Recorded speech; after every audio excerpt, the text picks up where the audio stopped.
Hi folks, this is Nachiket signing in for today's topic, foundation isolated. Based on physical site conditions, remember we are doing this presentation meant for low risk building and building built from scratch under the prime phase, that is substructure works. Remember this topic is going to be a bit long because we are going to cover the major basic activities of a building construction process. Okay. So this is a typical cross section of a foundation, isolated foundation. This is an excavation pit of a standard depth based on the design, obviously. So this is the existing ground level. The depth volume can be up to 5 feet by 5 feet by 5 feet. And after reaching a stable strata, we will be going to construct our foundation from here onwards. Okay. So in here you can see the sand filling is done, the fine aggregate filling is done of thickness that may vary from 4 inch to 8 inches depending upon the base part, right? Then we have a sub base PCC of 4 inch to 6 inch thickness, that is plain concrete cement. Then we have a pad footing, that is reinforced concrete cement concrete, so basically as per design conditions.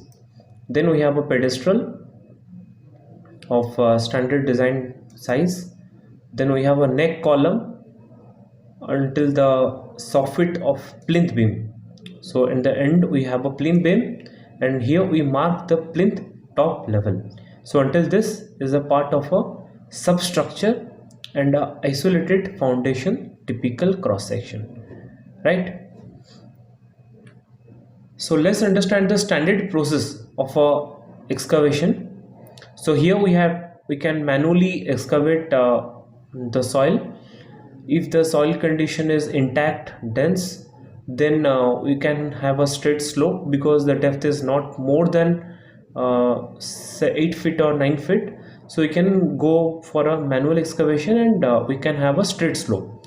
But if the soil conditions are very loose, then we can have a slope out there, so that the particular earth doesn't get loose and fall into the pit, right? We can also go for manual automatic process, that you can use manual this excavation backhoe excavator. Then after the excavation to a particular standard depth, we are going for leveling via auto level. We need to point out the base, whether we have reached the base same at every point. Okay, so at every point you can see the layout, which for each footing we have got the same level. We need to check that via a leveling machine, that is auto level. Then I have already discussed the slope earth cutting. If the soil is loose, then at least you can go 1 foot wider and you can cut, so that this doesn't the soil doesn't get collapsed and get into the excavated pit. Then we need to dress the excavated pit so that we can have a proper smooth surface.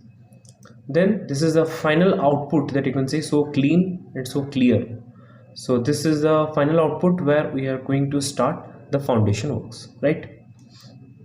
Next, for rocky kind of condition, how the excavation is done, we have the same both manual and automatic ways, but here we have an addition, that is demolition of rocks out there. If it is loose condition or if it is a big rocky strata, then we have to demolish it or disintegrate the rocks and clear the excavation pit.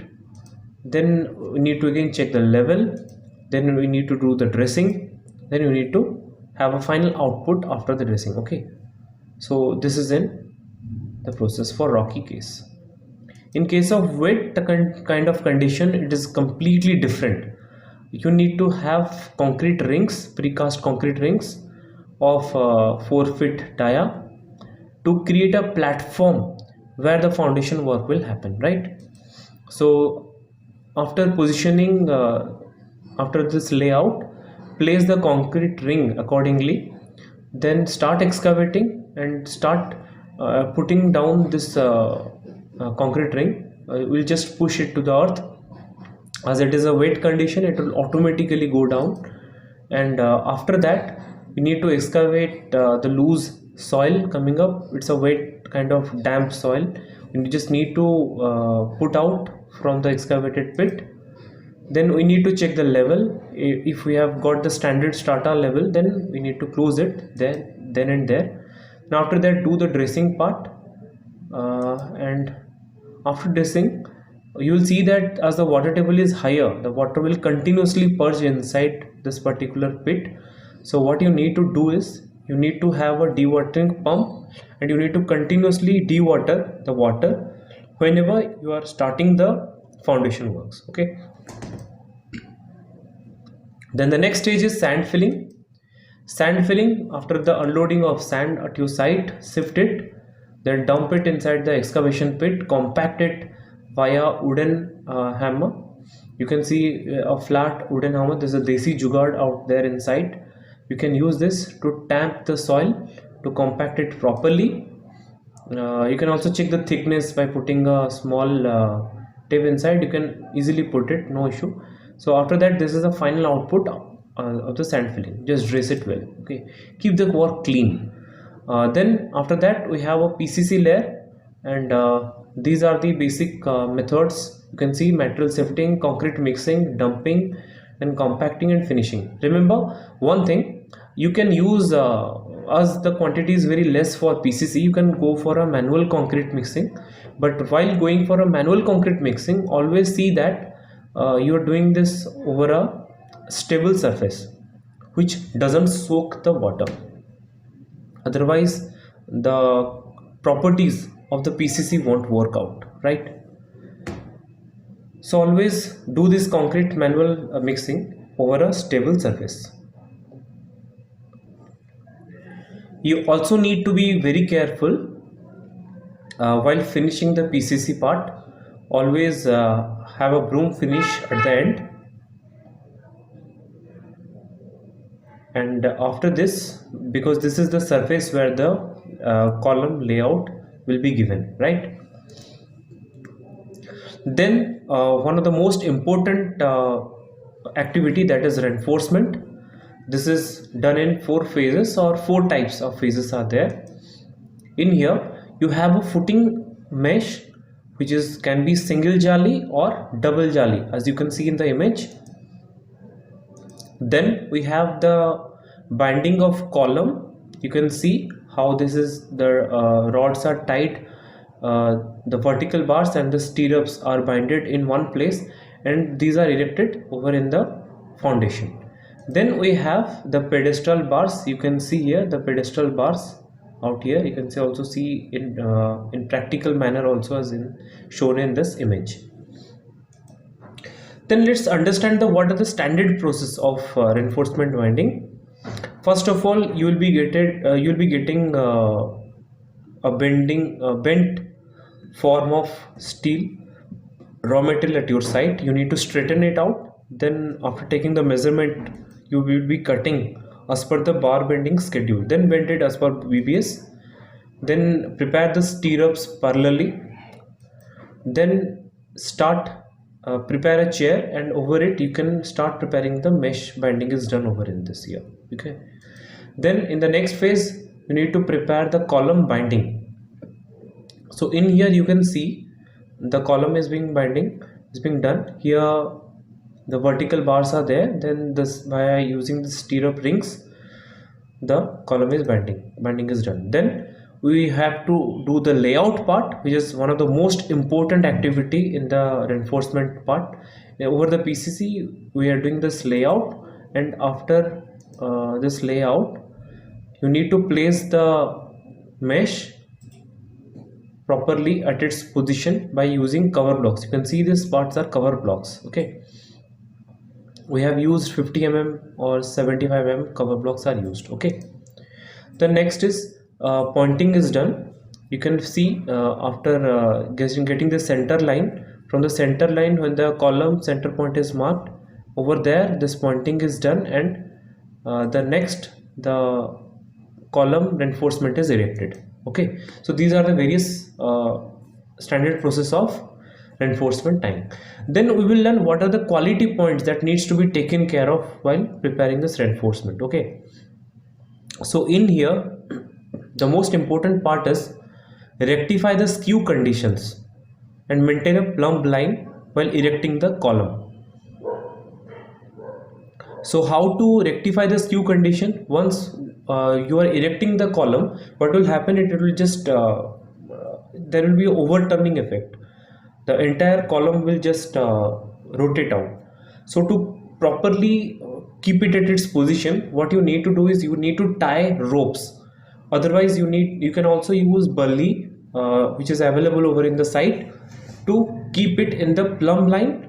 It should be straight and it should be in proper position. It should not just get overturned while the concrete activity is done. It should be stable, right? So this is the most important thing that you need to check it while erecting a column reinforcement. Then you need to provide the adequate cover.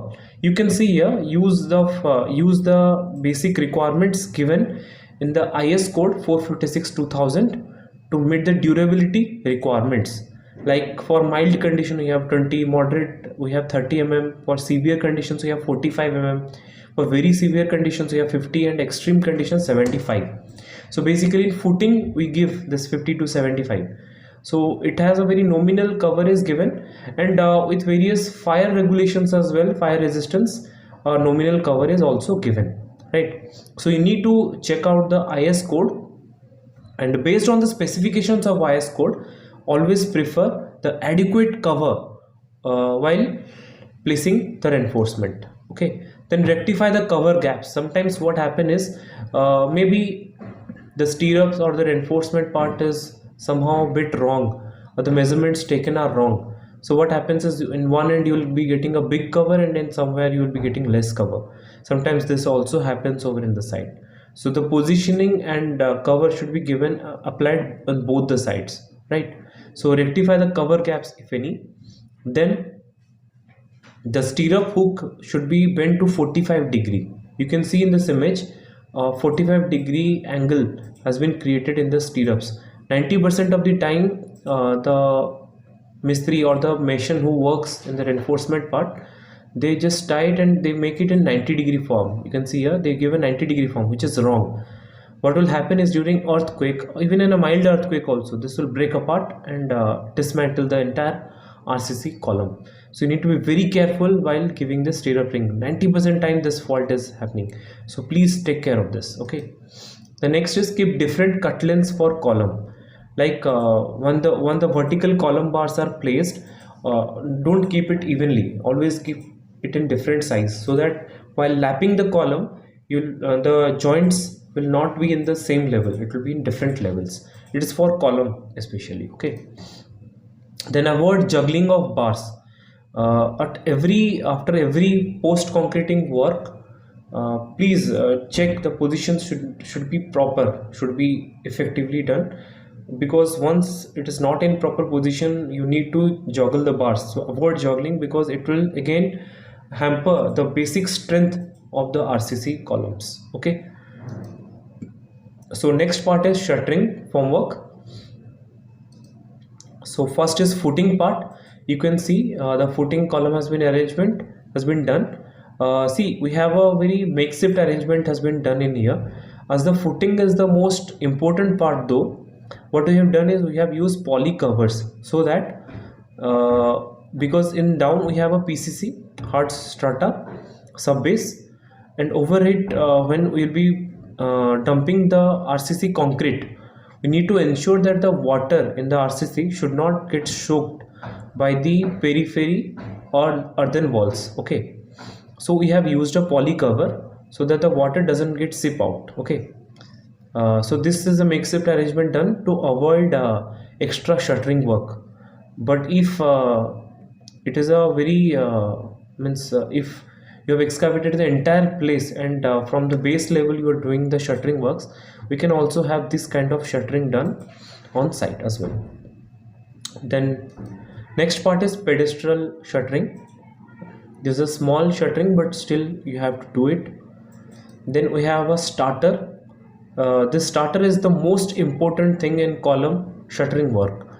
Many construction sites do avoid this many a times, but this is one of the most important quality aspect where the column kicker, also we call it as a kicker as well, because it will kickstart the column part, right? So this is a very small, to hardly 5 inch or 4 inch thickness, but this small shuttering work will help you to give a good start to the column works, to keep it erect, plumb, everything. Then we have a neck column up to the plinth beam soffit. Okay, so properly see the level and always mark the level up to which the concrete is to be done. So this is a prime activity of a site engineer. The next part is shuttering formwork quality points. So let's understand it very quickly. Horizontal alignment, it is one of the most important aspect. You need to check the plumb, means you need to check the horizontal layout first. So, and the alignment should be perfect. If you are increasing or decreasing anywhere in the alignment part, then it will come back to you like a ghost while you're doing the plaster works. You will find that the column position has been not in proper position, somewhere it is going out, where it is coming in, so you won't be able to meet the architectural requirement of the building construction. Okay, then the vertical alignment, it does happen every time. If you don't use this formal supports, this is the primary support, this is the secondary support. Primary support is kept in here. You can also use tie rod for this primary support. Then we have the secondary support as well to keep it erect and properly the alignment is proper. It ensures this bullies ensure that you have a proper alignment, vertical alignment. Okay, so third and important thing is you have to check the diagonal from the upside, because down you have already done the kicker. So the kicker is proper, then overall the bottom part will be okay, but from the top you have to also check the diagonal again. Both should be same, right? In the cover blocks, should be properly kept in proper numbers. At every 2 feet height you must have a cover block in the column part, even in foundations, even in pedestals, even in also in case of kickers or starters. Then always give the tie rod support that I said. To keep the vertical alignment intact, you need to use tie rod support as well. Always make the shuttering leak proof, because if it is leak proof, then you will be finding less honeycombs. Otherwise you will be finding a lot of honeycombs out there. The water will purge out and it will help in creating honeycombs out in the drawings. Then next part is mark the plinth top level. This plinth top level is quite important. I always said it in my last point also. If you're marking the plinth top level, then you know the beam depth. From there up to there you'll be keeping the concrete casting part. Okay, so next is the RCC casting part. This is the last in the sequence. In here you can see the first is of footing, then is of pedestal, then is of starter, then last is neck column. So let's understand the quality points under the RCC casting concrete. Here you need to we have two parts, two phases, that is during casting and in time of during the casting, then there is a post casting part. So two phases we will understand this. So in the beginning you will be understanding the basic during casting part, that is the concrete ratio. In concrete ratio should be proper, means if you are going through a RMC like ready mix concrete, then it will be automatically via the batching plant equipment ratio, the ratio will be perfect as per the design mix. But if you are doing it manually over in the site using a concrete mixture also, you need to check the ratios properly. The measurement instruments should be properly quantified before you are mixing the concrete. Okay, so the concrete ratio should be intact as per the IS code provisions. If the design mix is of M20, then use 1:1.5:3 as your ratio for concrete mix. Then we can have a slump test at field to understand the workability of the concrete. So as per ICE code provisions, we need to check out whether the slump is just collapsing, then it's not of good quality. If there is a sidewise collapse, then the shear type is not good. Then a slump which is less than hardly 20 mm 30 mm, the workable condition is okay, and even the concrete is also of good quality. Okay, so the slump test should be done over in the site. More on this will be given to you in the field test review part, right? I'm not covering it here though. Then always use a needle vibrator. It can be electric, it can be diesel operated, no issue, but needle vibrator is a must. Without this you cannot vibrate. Again, you need to use a mallet hitting, mallet, you need to use the mallet, you need to hit it hard towards the bottom base and different part of the concrete, this shuttering part, so that the shuttering material doesn't get damaged, because these are of rubber. And also you will be finding less honeycomb after removing the shuttering strips. Okay, then stop concrete leakage even during the casting time. Use various waterproof materials to check the leakage of water from the concrete. Then next is post casting. What are the treatments that you can do? So here it is. Post casting of any RCC part, always place a shear key after 30 minutes post casting. So it's in the upper surface, so it is exposed, right? You don't have to strip the shuttering formwork. What you can do is you can just place shear key. You can place a round aggregate, 40 mm aggregate inside, or what you can do is you can use a wooden block, create a hole and take it out. Okay, so you can do anything out there, but just after 30 minutes of the casting you can do this. Then this is the most activity: repair honeycomb. uh, After, if you find there is a honeycomb in the market, then use micro concrete based treatment, or use normal cement sand treatment is not good, but micro concrete cement is better to repair this honeycombs, right? Then we have to wrap the column part, and if it is the footing part, then you can use pondage curing. Okay, so always wrap this column through jute bags, so that the moisture content will be good, and a very good and ideal curing shall be done to the columns. Okay, then next come to the safety part. In here, PPEs are the mandatory base thing. Then as you are excavating a particular surface, there are chances of fallout, so always barricade the area via bamboo or via steel shed, anything you can do, but barricade that area, because there are chances that stray dogs, stray cows, they can just come inside and fall into the trap, and it will be very difficult for you to manage at that time. Always use a warning, deep excavation warning, so that this signboard will help people to understand the difficulties of the site conditions, right? It will be a kind of caution. Then be careful of tripping hazard, because there will be raw metals falling out everywhere, so be aware while walking in the area. Then be aware of nails and open hand cutters as well. Never stay nearby the heavy machinery under operations, because during excavation you may be using heavy machinery like backhoe, excavator, etc. So don't stay nearby heavy machinery under operations. Okay, so thank you very much for watching this video. So see you in the next video, that is periphery wall under substructure works. Till then, goodbye.